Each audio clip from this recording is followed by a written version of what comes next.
Hello दोस्तों, the success point 2.0 में आप सभी का वेलकम है। आज हम लोग पटना हाई कोर्ट असिस्टेंट के लिए एडिटोरिया प्रैक्टिस सेट 16 करेंगे जो प्रीवियस ईयर का है। तो वीडियो में अंत तक बने रहिएगा। वीडियो को लाइक, सब्सक्राइब एंड दोस्तों के साथ अधिक से अधिक शेयर कीजिएगा। बेल आइकन प्रेस कीजिएगा ताकि सेशन का नोटिफिकेशन हमेशा आपको मिलते रहे। बता दें दोस्तों कि इसका पीडीएफ का लिंक वीडियो के डिस्क्रिप्शन बॉक्स में डाल दिया गया है। आप लोग वहां से इसे डाउनलोड कर मॉक टेस्ट लगा सकते हैं। तो आइए इसका पहला क्वेश्चन देखते हैं। पहला क्वेश्चन कह रहा है कि औरंगजेब की मृत्यु कहाँ हुई थी। तो इसका करेक्ट आंसर होगा अहमदनगर। अगला है विश्व का सबसे गहरा महासागर है प्रशांत महासागर। कौन? प्रशांत महासागर। अगला भारतीय संविधान में निम्नलिखित में से किस अनुच्छेद ने अस्पृश्यता के प्रथा को समाप्त कर दिया। तो इसका करेक्ट आंसर होगा अनुच्छेद 17।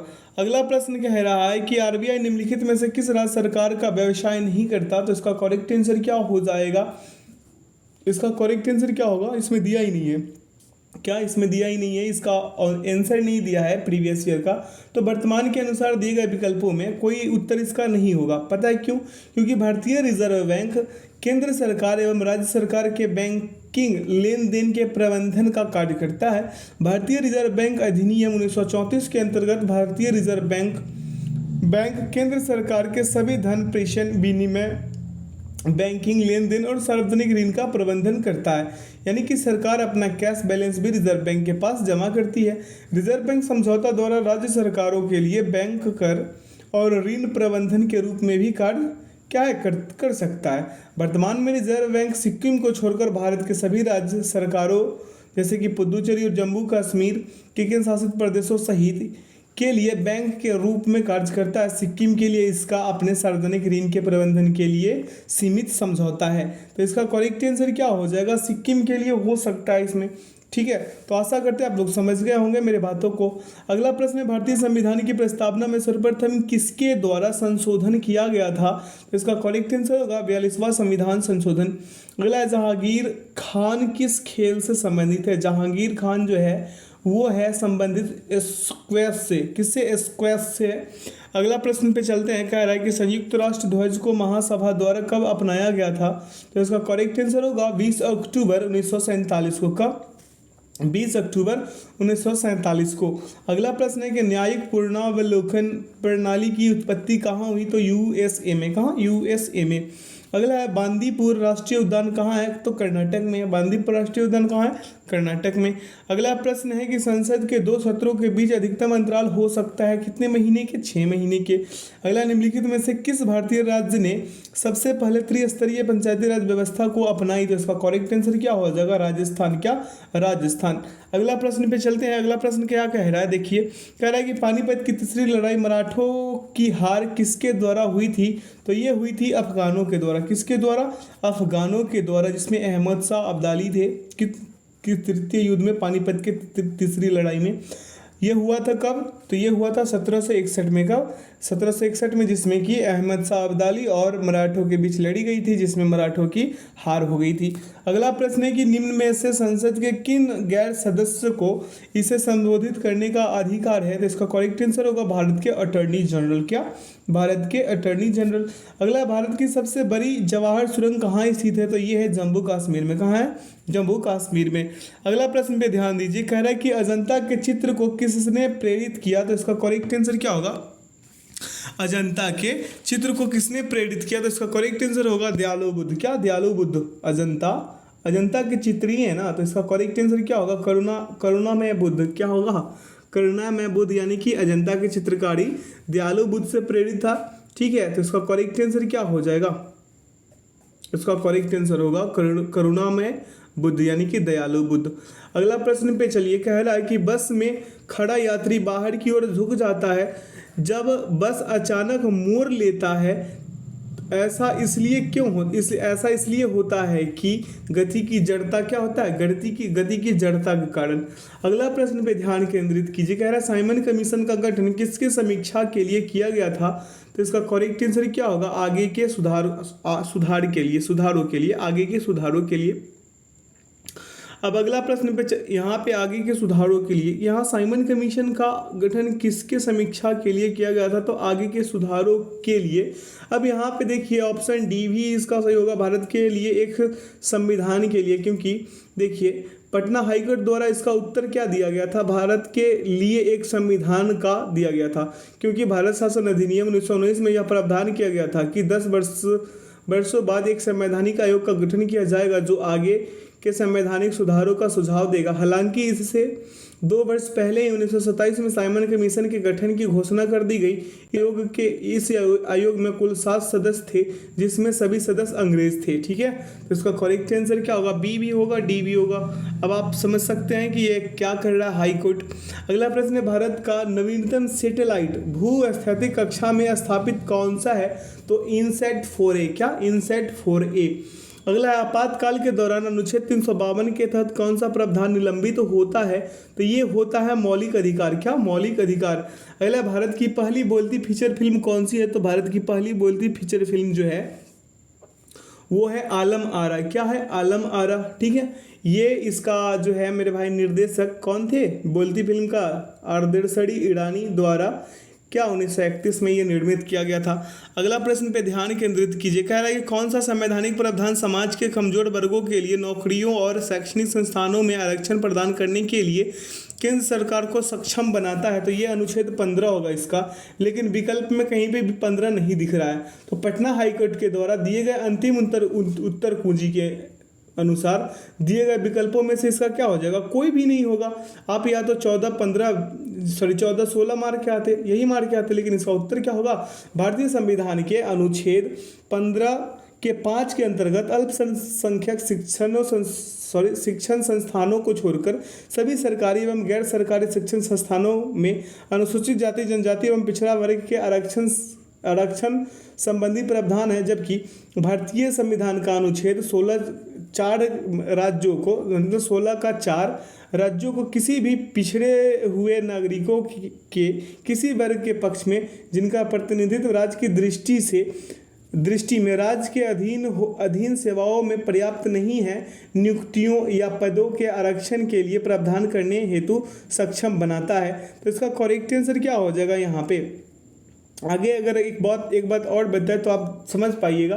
देखिए अनुच्छेद 16 का 6 में राज्य को आर्थिक रूप से पिछड़े नागरिकों यानी कि EWS के लिए सभी सरकारी पदों को 10% तक आरक्षित करने की अनुमति प्रदान करता है।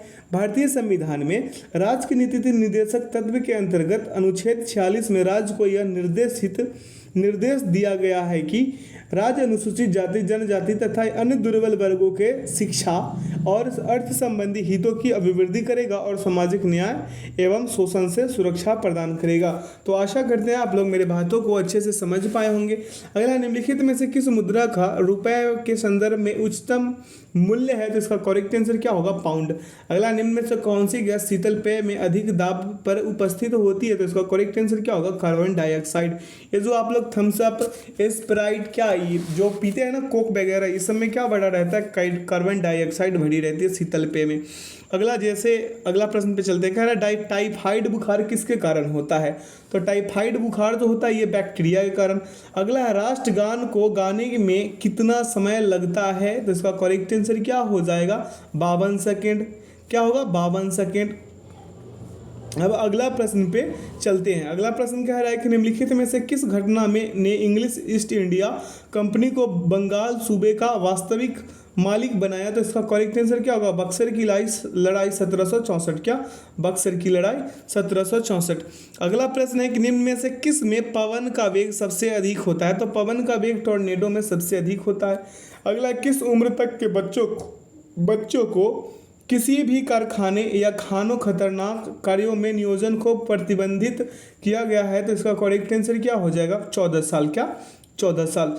अगला प्रश्न है, जब बहुत अधिक धन बहुत कम वस्तुओं के पीछे भाग रहा हो तो क्या कहलाता है? तो ये कहलाता है मुद्रास्फीति। क्या कहलाता है? मुद्रास्फीति कहलाता है। आप यहाँ पे गौर किए होंगे कि हम प्रैक्टिस सेट करवा रहे थे, उसमें 25-25 क्वेश्चन था। तो ये प्रीवियस ईयर का क्वेश्चन है, इसमें क्या था, 30 क्वेश्चन का जीके जीएस का ये था सेट था। अगला, ग्रीष्मकालीन मानसून के बाद उगाई जाने वाली फसल को क्या कहा जाता है? तो इसे कहा जाता है रबी की फसल। क्या? रबी की फसल। अगला प्रश्न पे चलते हैं। कह रहा है क्वांटिटेटिव एप्टीट्यूड में ये क्या है? मैथ्स का क्वेश्चन और रीजनिंग का क्वेश्चन दोनों मिक्स वाला है।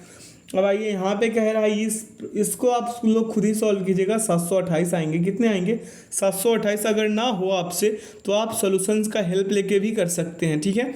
अगला प्रश्न है कि 12 अलमारियों और 16 पोशाकों की लागत राशि कितना है? 18,936 है। 9 अलमारियों और 12 पोशाकों की लागत राशि क्या होगी, ये बता देना है। तो अब यहाँ पे आप क्या कीजिए, 12x प्लस क्या 16y बराबर का क्या 18,936 समीकरण 1।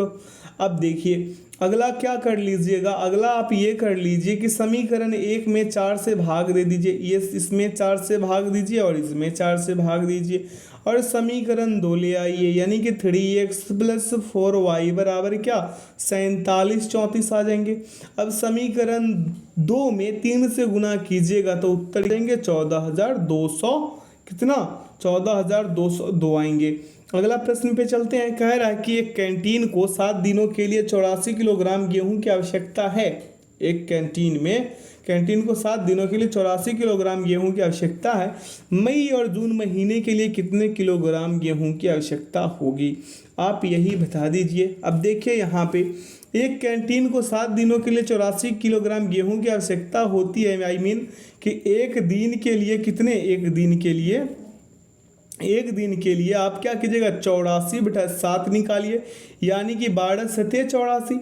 अब मई और जून का महीना कितना, मई का कितना, मई महीना 31 और जून कितना 30, दोनों को ऐड कीजिए 61। अब 61 में गुना कर दीजिए 12 से, कितने से 12 से आ जाएंगे 732, कितने नहीं 700, हाँ सॉरी 732 ही आएंगे। Option B the right answer. अगला प्रश्न पे चलते हैं, यहाँ सॉल्यूशन है। कह रहा प्रश्न कि सुरेश प्रत्येक दिन 450 ml दूध की खपत करता है, उसे 2 सप्ताहों के लिए कितने लीटर दूध की आवश्यकता होगी। अब देखिए एक दिन में दूध की खपत कितना है, एक दिन में 0.45 क्या लीटर। अब 2 सप्ताह में यानी कि 2 गुने 7 यानी कि 14। अब 14 में क्या कर लीजिए, 14 में मेरे भाई मेरे मित्र मेरे बंधु गुना कर दीजिए 0.450 से, यानी कि 6.3 लीटर इसका दूध का खपत होंगे। आगे की ओर बढ़ते हैं, अगला प्रश्न पे ध्यान केंद्रित करते हैं। कह रहा है कि 650 का x% प्लस 844 बराबर 1000 है। अब इसे क्या कर देना है, सही कर देना है, ठीक है। अब देखिए 650 का मतलब गुना x/% है तो 100, ठीक है। और यहाँ पे प्लस 844 क्या है, 844 बराबर क्या 1000।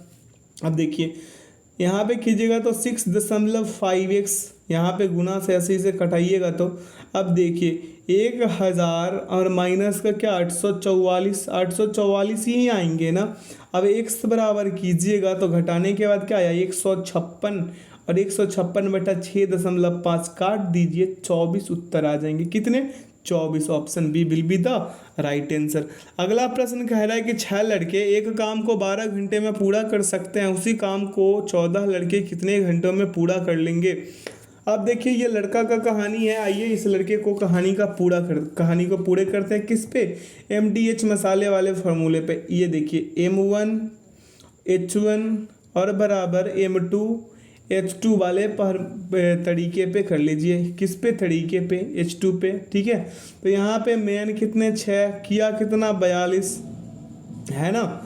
और देखिए यहाँ पे मैन कितने 14 करना कितना है H2 निकाल देना है, तो H2 बराबर क्या हो जाएगा 6 गुना 42 बट्टा में क्या बट्टा में 14, यानी 14 तिया 42 6 18 इसका क्या हो जाएगा सही उत्तर होगा। अगला प्रश्न पे चलते कह रहा है एक ट्रक 70 किलोमीटर/आवर की चाल से एक निश्चित दूरी को 12 घंटे में पूरा करता है, कार की औसत चाल क्या होगा जो उतनी ही समय में ट्रक की तुलना में 120 किलोमीटर ज़्यादा की यात्रा करता है। अब देखिए ट्रक द्वारा तय की गई कुल दूरियां बराबर क्या हो जाएंगे 4 गुने समय, यानी कि 70 गुने क्या कर लीजिए 12, 840 आ गए क्या। अब देखिए अब कार द्वारा तय की गई दूरी निकालिएगा तो 840 प्लस का 120 आई मीन 960। अब यहाँ पे 12 घंटे का कहना है तो यहाँ पे 960 में 12 का क्या लंका लगा दीजिए, 80 आ जाएंगे, 80 किलोमीटर पर आवर। अगला प्रश्न पे चलते हैं। यहाँ सॉल्यूशन है, कह रहा है कि यदि 8 संख्याओं का औसत 474 है तो लुप्त संख्या ज्ञात कर लीजिए। ये 8 संख्या है भाई साहब, सभी को ऐड कीजिए, काट पीट मचाइए, उत्तर आ जाएंगे कितने 667। सभी को ऐड करके 8 से भगा दे दीजिए और क्या कर लीजिए उत्तर ले आइए। अगला प्रश्न है कि वर्तमान समय में तरुण की आयु विशाल की आयु की दोगुनी है। तरुण की आयु विशाल की आयु की कितनी, विशाल है, तरुण है और एक तन्वी है, क्या है तन्वी, तन्वी को TN से कर देते हैं। अब देखिए वर्तमान समय में तरुण की आयु विशाल की आयु की कितनी है दोगुनी, तो विशाल का आयु x और तरुण का आयु क्या हो जाएगा 2x। सभी को रेशियो पे फिट करेंगे भाई साहब ताकि क्वेश्चन बनाने में आसानी हो। अब देखिए यहाँ पे 4 वर्ष बाद तरुण की आयु विशाल की आयु की 1.5 गुनी हो जाती है, तो यहाँ पे क्या 4x, सॉरी माफ़ कीजिएगा अभी तो यहाँ कहानी शुरू ही नहीं हुआ है। अब देखिए 1.5 गुनी होगी और तन्वी की आयु विशाल की आयु की कितनी 2.5 गुनी होगी। अब यहाँ पे क्या हो जाएगा 4x हो जाएंगे। अब देखिए अब 4 वर्ष बाद का कहानी है तो 2x + 4 इंटू क्या इज इक्वल, अब उसके बाद x + 4 इंटू का क्या 1.5 गुना उना कीजिए, समीकरण को संतुष्ट कीजिए। जैसे कि 2x + 4 और यहाँ पे बराबर में 1.5 x प्लस का क्या 6 होंगे। अब यहाँ पे ऊपर हम कर देते हैं 0.5 x बराबर क्या 2, तो x बराबर क्या हो जाएगा 4 और 4x बराबर यानी कि x बराबर क्या आया था 4। अब 4 में 4 से गुना कर दीजिए 16 वर्ष उत्तर हो जाएंगे। है कहाँ पे ऑप्शन डी में। अगर यहाँ नहीं समझे तो यहाँ समझ लीजिए, कहीं से भी समझिए लेकिन एग्जाम्स में बेटर करके जाइए। एडमिट कार्ड तो डाउनलोड हो ही गया होगा आप लोगों का, 30 को एग्ज़ाम है अभी से ही, उसके लिए बेस्ट ऑफ लक मेरे भाई मेरे मित्र। आप वेटर करके आइए, आप अपना 100% दे के आइए। कितना तैयारी किया मैटर नहीं करता, बस दिमाग को रिलैक्स करके जाइए और एग्ज़ाम्स में बेटर रूप से अपना प्रदर्शन करके आइए। कह रहा है प्रशांत को एक वस्तु 1800 रुपये में बेचने पर 75% की हानि होती है, वस्तु का लागत मूल्य क्या था। वस्तु का लागत मूल्य पूछ रहा है, कॉस्ट प्राइस पूछ रहा है, यानी क्रैमल सिप्पी बराबर तो देखिए सिप्पी और उसके बाद क्या होता है एसपी और बट्टा में क्या 1 माइनस क्या लॉस प्रतिशत, यही होता है ना। तो इसे अब कैसे निकालिएगा, सिप्पी दिया कितना 6800 कितने 6800 है ना, और बट्टा में क्या हो जाएगा 1 माइनस 75 बटा क्या 75 बटा हो जाएगा 100। अब इसे सॉल्वेट कीजिएगा, उत्तर क्या आएंगे 6800 गुणे 4 यानी 27,200 उत्तर आएंगे। कितने 27,200। अगला प्रश्न पे ध्यान केंद्रित कीजिए। कह रहा है कि 58,750 रुपये की धनराशि साधारण ब्याज की दर से 4 वर्षों में कितना हो जाता है 79,900 रुपये हो जाता है, तो ब्याज की दर क्या थी ये बता देना है। तो साधारण ब्याज बराबर क्या होता है मिश्रधन माइनस मूलधन होता है ना।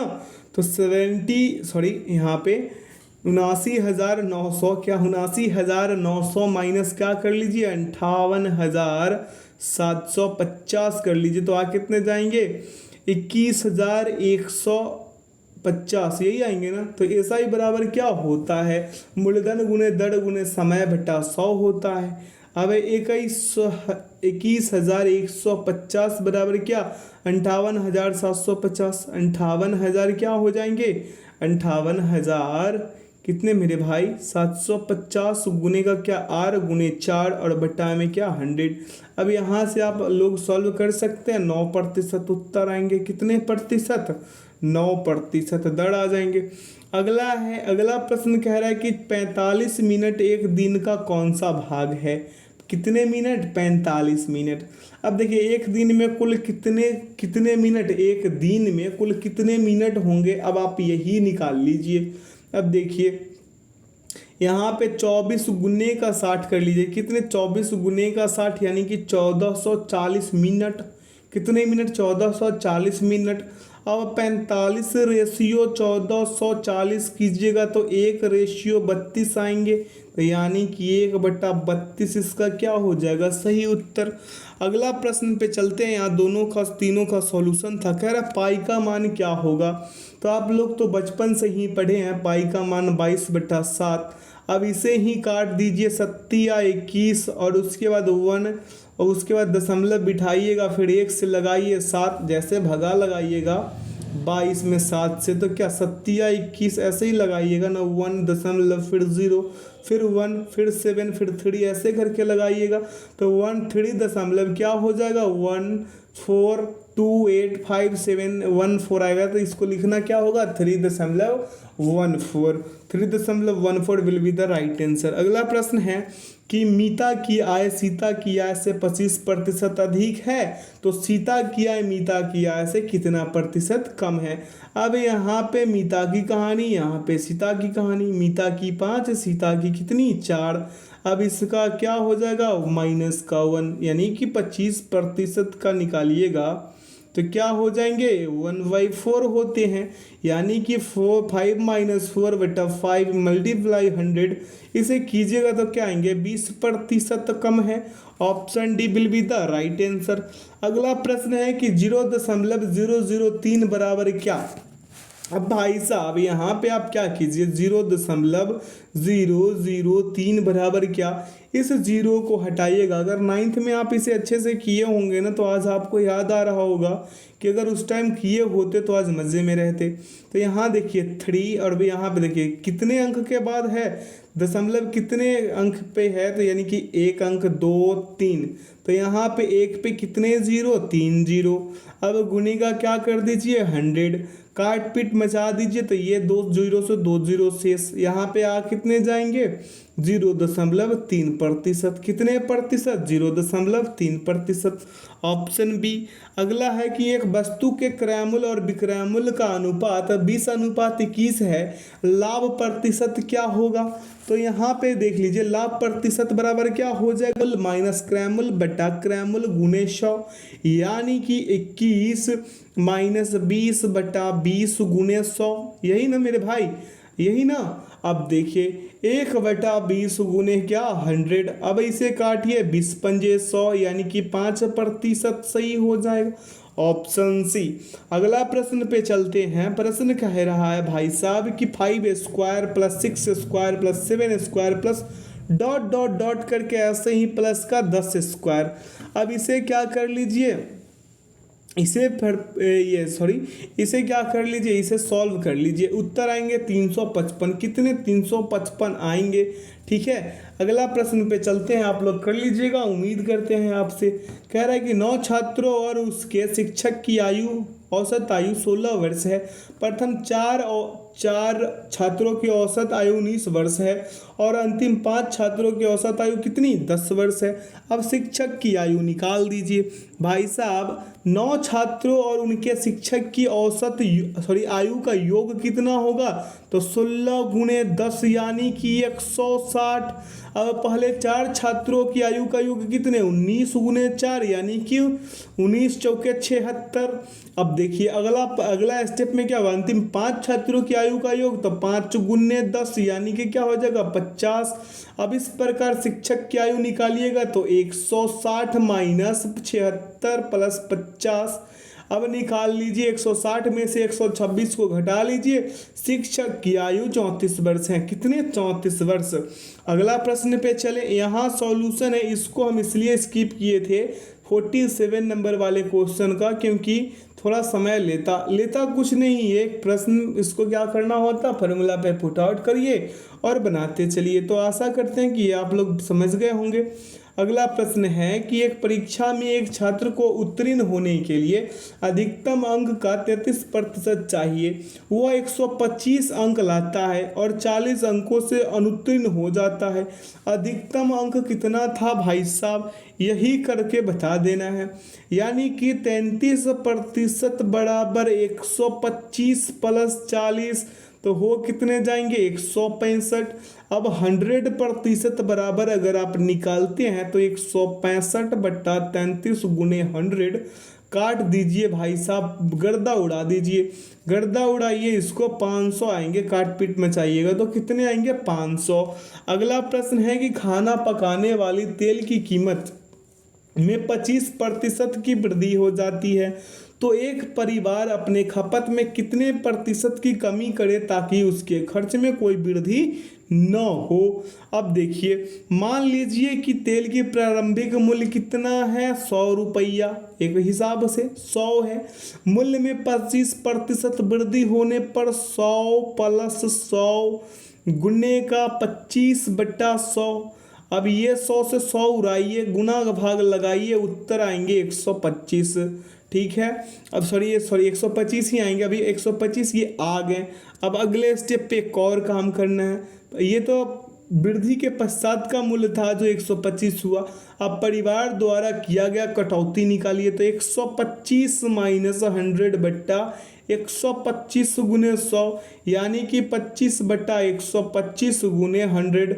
25 पंजे 125 और 25 20 हैं 100। ठीक है, यानी 20/25 कह लीजिए या फिर 25 हैं कह लीजिए। अगला प्रश्न पे चलते हैं, यहाँ से इंग्लिश का कहानी शुरू है। कह रहा है in each of the flowing sentence a proverb is highlighted, select the alternative which best describe it's use in the sentence. कह रहा है in the last budget the government brought forward a new scheme of taxation. तो इसका correct answer क्या होगा, forwarded के जगह होगा इंट्रोड्यूस्ड। क्या इंट्रोड्यूस्ड, ऑप्शन डी। अब देखिए, किसी चीज का परिचय देना ताकि उसे देखा या खर्चा की जा सके, यही ना इसका मतलब है। अगला प्रश्न पे चलते हैं, प्रश्न है 52 नंबर वाला। देखिए, the sale of the company are increasing by leaps and bounds. तो अब इसका देखिए, इसमें क्या होगा, नो करेक्ट ऑप्शन प्रोवाइड। यहाँ देखिए, यहाँ पे करेक्ट ऑप्शन है ही नहीं। इसका कहने का मतलब ये था कि दिन दूना रात चौना वृद्धि, यानी दिन दूना रात चौना वृद्धि। अब इसका क्या होगा, इसमें करेक्ट आंसर दिया ही नहीं भाई साहब। ये हाईकोर्ट तो बीपीएससी का बाप निकला। अगला प्रश्न पे चलते हैं। प्रश्न कह रहा है कि द पुलिस मेड कंसिडरेबल क्या है, headway in sorting the papers. अब देखिए, इसका करेक्ट आंसर क्या होगा, प्रोग्रेस। क्या प्रोग्रेस। आप अगर ध्यान नहीं दिए होंगे तो फिर से ध्यान दे लीजिए, वहाँ पे क्या बोल रहा था, इस वाले लाइन को पढ़िए ताकि आप लोग समझ पाए। अब आगे चलते हैं, यहाँ पे प्रश्न कौन सा कर रहे थे, तो the police made considered headway in sorting the paper. इसका करेक्ट आंसर क्या होगा, progress.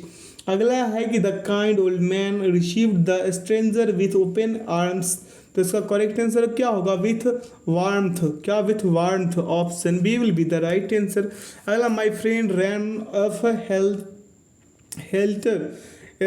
Skeletal down the slope. इसका करेक्ट आंसर क्या होगा, हर्डली। क्या, हर्डली, हरी नहीं कहते, हर्डली, हरी पहले कहते हैं हरी मतलब जल्दी, और हर्डली यानी कि ऑप्शन इसका क्या होगा, इसका ऑप्शन डी होगा, हर्डली यानी इन कन्फ्यूजन। अगला प्रश्न पे चलते हैं मेरे मित्र मेरे बंधु। कह रहा find the misspelled word. Misspelled word में क्या होगा, प्रियोरिटीज। क्या, प्रियोरिटीज कहाँ है, ऑप्शन ए में है। अगला, फाइंड द मिसस्पेल्ड वर्ड, यानी कि यहाँ से लगातार चारों का चारों मिसस्पेल्ड ही है। तो अगले में क्या होगा, ऑब्नॉक्शियस। क्या, ऑब्नॉक्शियस। अगला क्या है 58 का देख लीजिए, इसका होगा पेनेट्रेट। क्या, पेनेट्रेट, ऑप्शन ए। अगला, फाइंड द मिसस्पेल्ड, यानी कि वही, ये भी तो वही है, पैसेज वे होगा, पैसेज वे, ऑप्शन ए। अगला प्रश्न पे चलें, इसका क्या होता है, पासेज बे का होता है कॉरिडोर। ठीक है, क्या होता है, कॉरिडोर। अब आपको ये भी बता देते हैं, यहाँ पे क्या था, पेनेट्रेट। क्या, इसका क्या होता है, इसका होता है, आपको बता दें, इसका क्या होता है, भेदना या घुसना, यही होता है ना, यही होता है। अगला प्रश्न पे चलते हैं। प्रश्न क्या कह रहा है, अब क्या है यहाँ पे ऑब्नॉक्शियस का भी बता देते हैं, अभिप्राय या घिनौना। ठीक है, प्रायोरिटीज़ का क्या बता दें, इसका भी बता दें, इसका क्या होता है प्रायोरिटीज़ का, आप लोग कमेंट सेक्शन में बताइएगा, क्योंकि हर चीज़ हम ही बताएं क्या, अगला प्रश्न है फाइंड द मिसस्पेल्ड वर्ड, इसका करेक्ट आंसर क्या हो जाएगा? टेम्पेस्टियस, तो इसका ऑप्शन क्या होगा? Option C. आगे की ओर बढ़ते हैं, इसका होगा प्रचंड उग्र। क्या होगा? प्रचंड उग्र। अगला है वी क्या होगा? Dash respect our parents and teacher, इसका करेक्ट आंसर क्या होगा? ought to। अगला है we are highly disappointed dash exam result, इसका करेक्ट आंसर क्या होगा? अबाउट। क्या इसका देखिए, अब इसमें भी क्या है मेरे भाई? इसका होगा क्या? अबाउट। क्या? अबाउट। अब देखिए इसके अकॉर्डिंग टू ये पटना हाई कोर्ट के अनुसार क्या होगा? अबाउट होगा। क्या होगा? अबाउट। इस पे भी ध्यान देना होता है। अब देखिए अगला प्रश्न पे चलें। प्रश्न क्या कह रहा है कि let us sit down dash the shade of a tree for some time, इसका करेक्ट आंसर क्या होगा? इन। क्या होगा? इन। अगला mother had prepared 20 biscuits Rani ate all of them therefore mother called her a क्या? क्या? ग्लूटन। क्या? Glutton. अगला प्रश्न है you are fortunate dash having an intelligent and obedient son, तो इसका करेक्ट आंसर क्या होगा? इन। क्या होगा? इन। अगला प्रश्न पे चलते हैं। यहाँ पे कह रहा है in the following question some of the sentence have errors, यहाँ पे कॉम्बिनेटेड वाला क्वेश्चन है। कह रहा है he is a university professor but है of his 3 sons neither has married, अब इसमें एरर है ये बताना है। अब देखिए इसमें क्या है? सी नंबर वाले में क्या है? Neither has married. Neither has married में क्या होगा? नाइदर। देखिए we used neither to talk about not one और the other of two people और थिंग, यहाँ पे क्या होगा? नाइदर यानी नन, यानी कि ऑप्शन सी में प्रॉब्लम था। अगला है after knowing truth they took the right discussion in the matter, अभी यहाँ पे क्या होगा? After knowing truth. After knowing truth में क्या ही प्रॉब्लम है? ट्रूथ में प्रॉब्लम है। इसके जगह पे द का प्रयोग होना चाहिए था। किसका? द का। मैं पागल तो नहीं हो गया? The truth. क्या? The truth. ठीक है, आफ्टर नोइंग द ट्रूथ। ठीक है, अगला it is time you decide on your next course of action. Course of action यानी कि इसमें किसमें? कोर्स ऑफ एक्शन में ही, नहीं माफ़ कीजिएगा, यहाँ पे decide on your next, decide on your next में ही प्रॉब्लम है भाई साहब। क्या प्रॉब्लम है? इट इज़ टाइम होगा। क्या होगा? इट इज़ टाइम, यानी कि यहाँ पे क्या होगा? When a sentence start with it is time और it is high time, क्या? It is high time। ठीक है, यानी कि option B will be the right answer. अगला है how who has suffered most for the cause let him speak now, अब इसमें एरर है या नहीं? अब इसमें भी सी में एरर है। क्यों? लेट हिम स्पीक है ना यहाँ पे क्या होना चाहिए? लेट हिम स्पीक की जगह पे क्या होना चाहिए? Should be allowed to speak. क्या? Should be allowed to speak. अगला प्रश्न पे चलिए, यहाँ पे 68 वाला में आपको बता दे कि इसमें रिप्लेस्ड करके क्या करना चाहिए था? डिसाइड की जगह डिसाइडेड लिखना चाहिए था। क्या? डिसाइडेड। हम यहाँ पे शायद नहीं बता पाए आप लोगों को। अगला प्रश्न है कि a cup of coffee is an excellent compliment to smoked क्या है? सालमन। अब इसमें एरर है या नहीं ये बताना है। तो अब इसमें आप क्या कर सकते हैं? सालमन की जगह पे क्या लिख सकते हैं? इसमें डी वाले में नो एरर है। ठीक है, अगला select the word opposite is meaning of to candid. अब इसका क्या होगा? कैंडिड का अपोजिट क्या हो जाएगा? इसका अपोजिट, अब देखिए डिसगाइड होगा। क्या? डिसगाइज्ड होगा, ऑप्शन डी। अब क्यों? ये पटना हाई कोर्ट का आदेश है कि यही इसका फाइनल है। अगला है कि select the word which an be substituted for one who walk in sleep. अब इसका क्या हो जाएगा? सोमैनबुलिस्ट, यानी कि ऑप्शन इसका क्या हो जाएगा? ऑप्शन सी होगा। अगला select the word opposite in meaning to क्या है? फैसिलिटेट, तो इसका करेक्ट आंसर क्या होगा? हिंडेड। क्या होगा? हिंडेड। अगला प्रश्न पे चलते हैं। प्रश्न क्या कर रहा है? Select the word which can be substituted for a specialist who test eyesight, तो इसका करेक्ट आंसर क्या होगा? 74 का ऑप्टिकेशन, क्या ऑप्टिकेशन, सॉरी ऑप्टिशियन, माफ़ कीजिएगा, ऑप्टिकेशन कहना गलत होगा, ऑप्टिशियन। अगला है कि select the word opposite in meaning of क्या एफर्म, इसका क्या होगा रिफ्यूज़।